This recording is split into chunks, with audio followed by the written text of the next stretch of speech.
Welcome to How to Rock Spirit's Wu Xing Taoist Alchemy series. These audio excerpts are provided from the source material noted and were recorded by Dustin Cormier, aka Pluto's Corona, a Leo Ascendant, Scorpio Sun, and Sagittarius Moon, born in the year of the Metal Ram.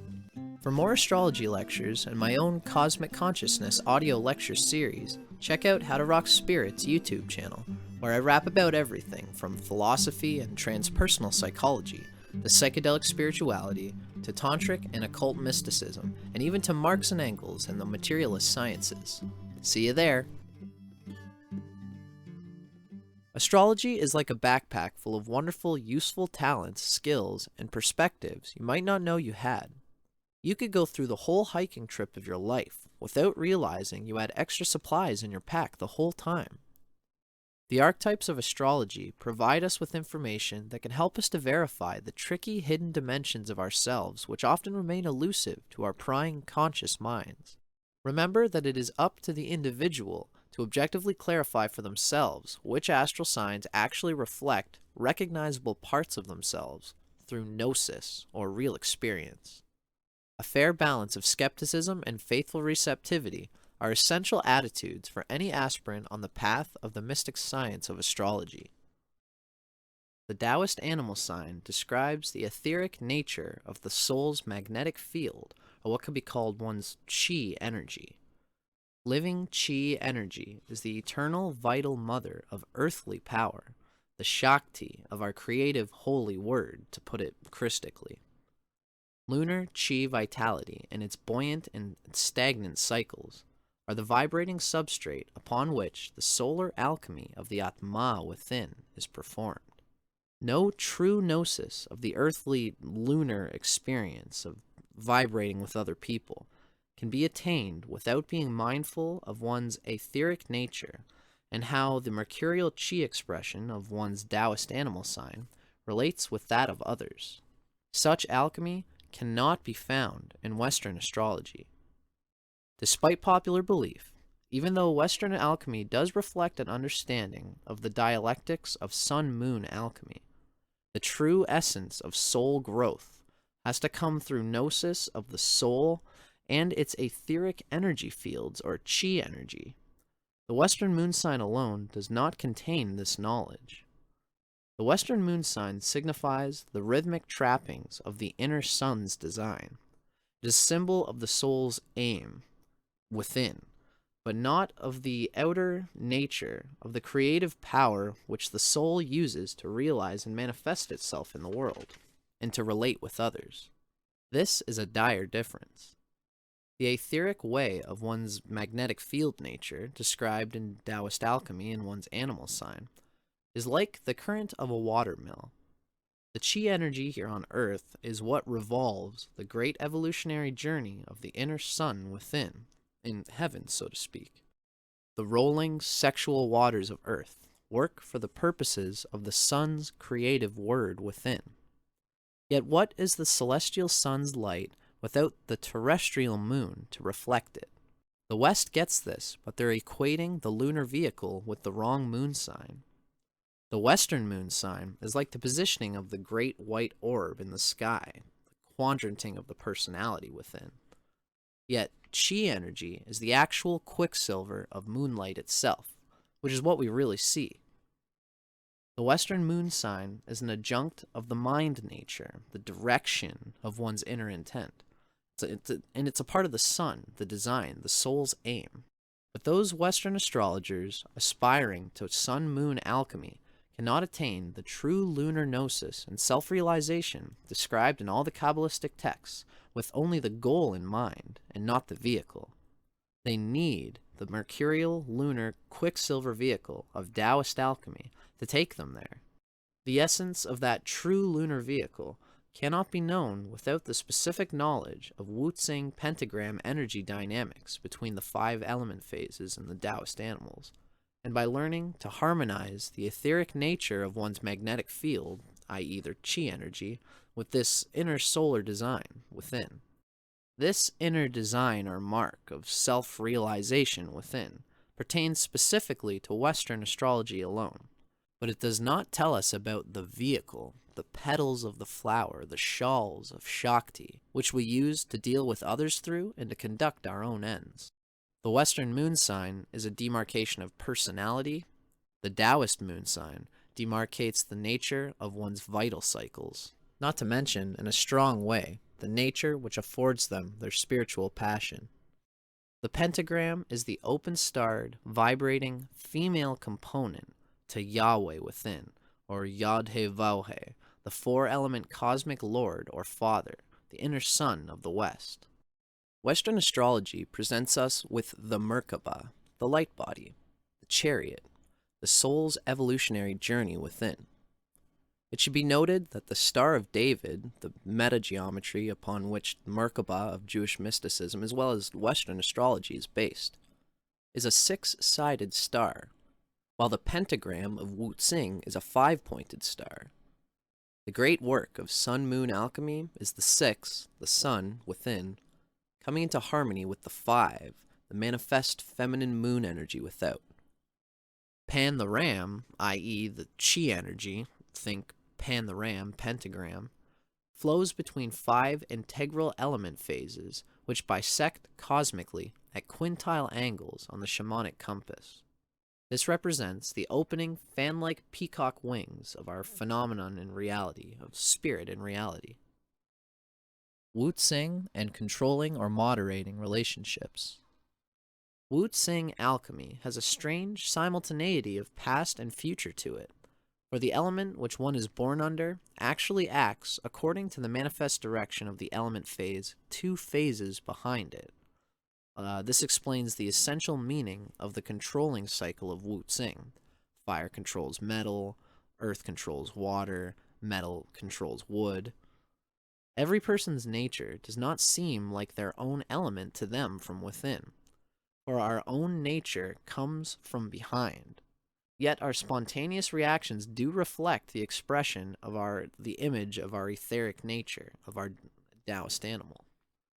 For example, metal signs are controlled by fire, like smelting in a blacksmith. The shape metal takes depends on the dimensions of the fire it is experiencing in reality. Yet the metal sign person still seems like metal to everyone else. That to the individual, to them, their behavior seems to stem from their controlling element, and this reaction informs their Aethyr body, the reaction that everybody sees. For example, metal feels the sensations and inferno vitality of fire. Water feels closed in by the earth.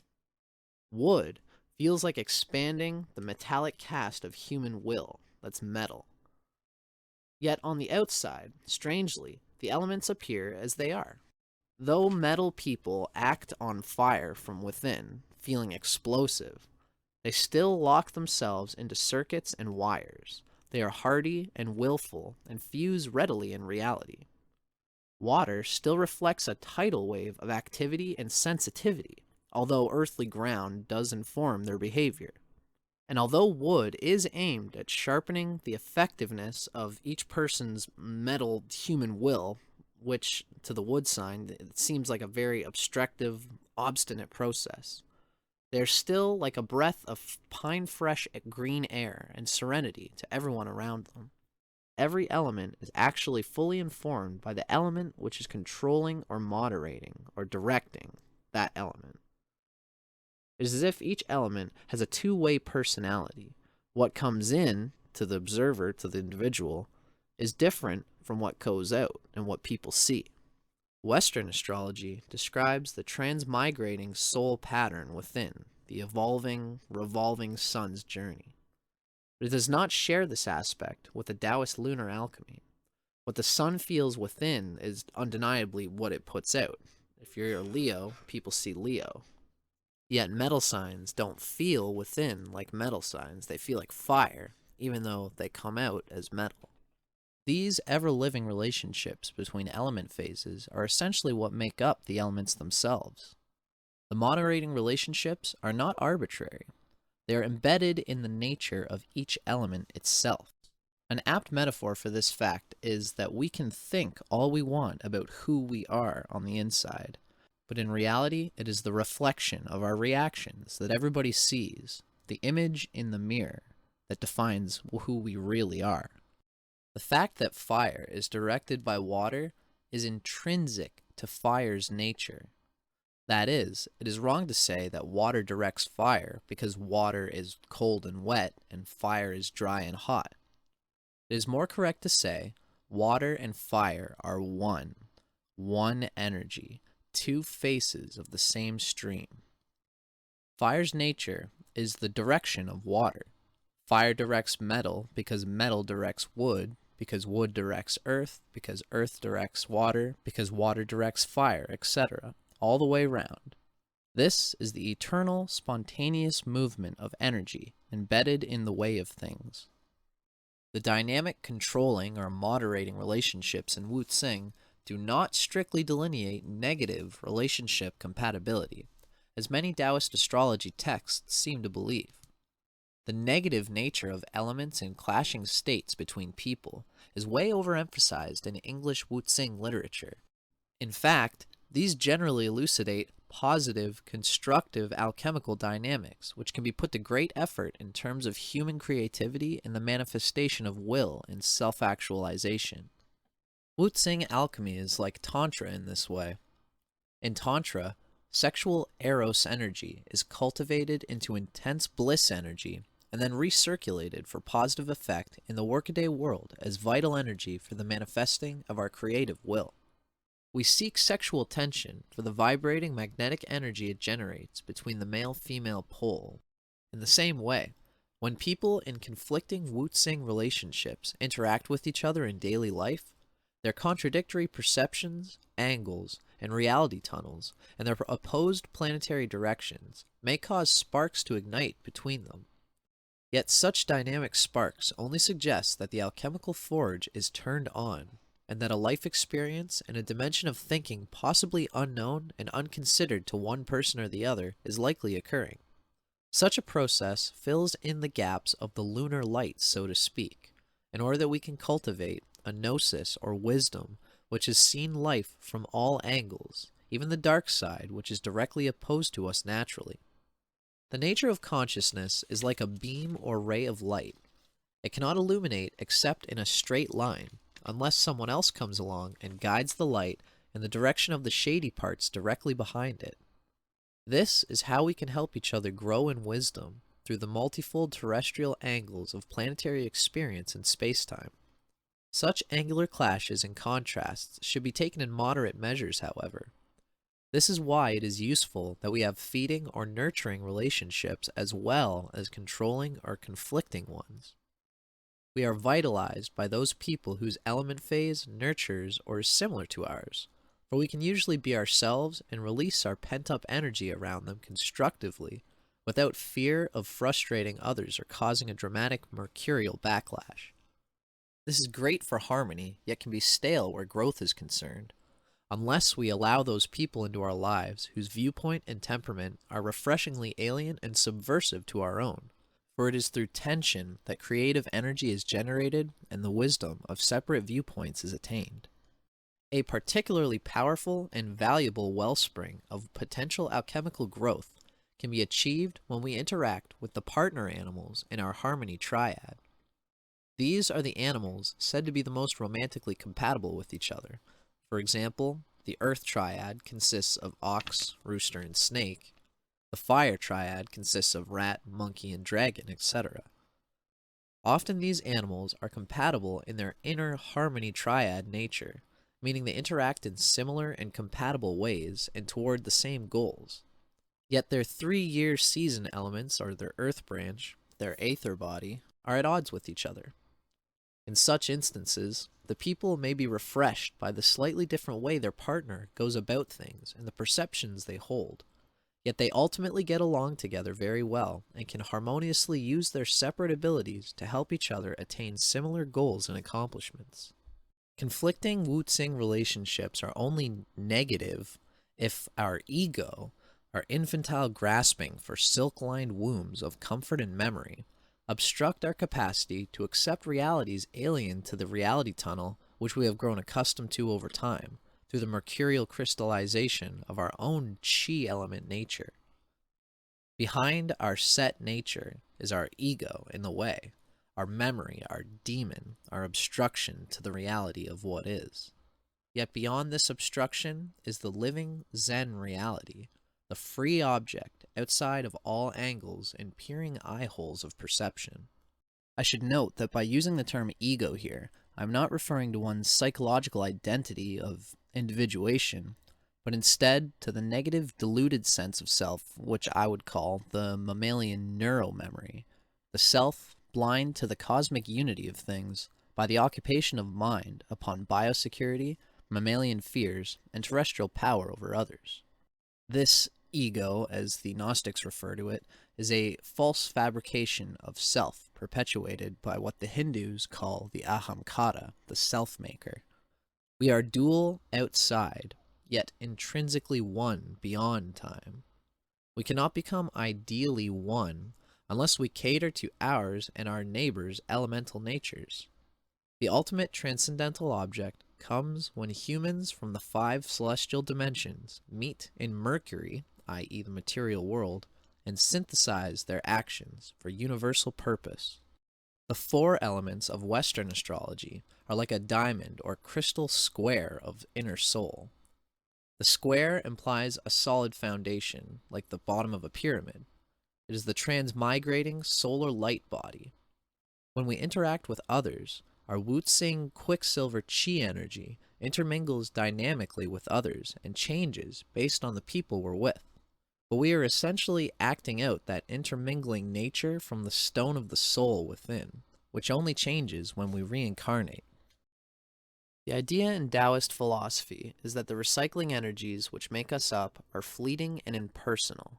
We have no real attachment to anything that we are, except that which our minds allow. When we dissolve the dikes of the unrealized mind, the Tao of harmony may roam freely and unobstructed between the mercurial pinions of human individuals. But first we must understand the symbols of the roadways of Qi, called Wu Xing or 5-element alchemy, so that the lunar vehicle of our unconscious energies and the complexes between each other may be resolved by the illuminated interactions between the celestial symbol and our terrestrial human wills. Through knowledge of Wu Xing, man may learn the nature of his chi function, or Aethyr, and come to harmonize the soul's vibrations, as in Western astrology, with the etheric ideal of his lunar element phase, as defined by Taoist Astrological. The chi circuit is a grounded, terrestrial neural network of causal forces and spiritual actions between us, which all sentient life forms coincide in, like leaves in the wind or like drops of dew. The flowing of the great Tao cannot realize itself in the affairs of mortal men until we begin to understand, realize, and absolve ourselves in the natural laws embedded in the way of things. The way of the Tao is subtle and egoless, empty, having no ties against the transpersonal flux of Zen reality, like a hollow reed whose selflessness sings God. The Tao listens like the leveling power of water. It is receptive. The Tao is the way which recedes, ebbs, fills in spaces, and levels out uneven hills. We can embody the Tao ourselves and attain the mandate of heaven on earth, if only we will learn the way and listen like the reflection of Mercury, which holds nothing back but reveals unerringly what it sees, like a mirror. When we master the Taoist way of ancient sages, we bow our heads respectfully to the currents and forces existing before us and between us, and come to harmonize the unconscious expression of our chi energy with a timeless way of things, based on these sacred geometries and mandalas which nature herself conscripts herself to. Note that just like in Western astrology, you can't learn the chi phases in isolation, not really. You have to learn the dynamics between the poles to know what each center really is, what it means, and how it behaves in one's unconscious circuitry.